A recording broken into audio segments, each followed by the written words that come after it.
ভালোই লেগেছে, অন্যরকম। খুব ভালো, ভীষণ সুন্দর। আর যেটা ভেবেছিলাম শুরুতে সেটা একেবারেই যখন ভাবনাটা ভেঙে খানখান হয়ে যায় লাস্টে বুঝতে পারি যে যা ভেবেছিলাম তার সঙ্গে মিলছে না, তখন আরো বেশি ভালো লাগলো।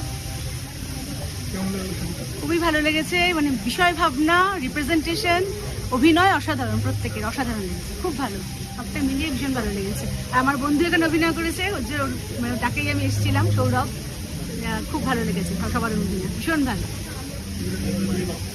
দারুণ কনসেপ্ট, এরকম কনসেপ্ট হয়েছে এইরকম বাংলা ছবির জন্যই বোধহয় আমরা অপেক্ষা করে থাকি, বোধহয় এইরকম বাংলা ছবি দেখার জন্যই আমরা তাকিয়ে থাকি।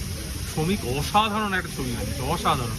এক কথায় বলা যায় যে যে এরকম কনসেপ্ট এবং যে ভিজুয়ালাইজেশন, যেভাবে জিনিসটাকে এক্সিকিউট করেছে সেটা দেখবার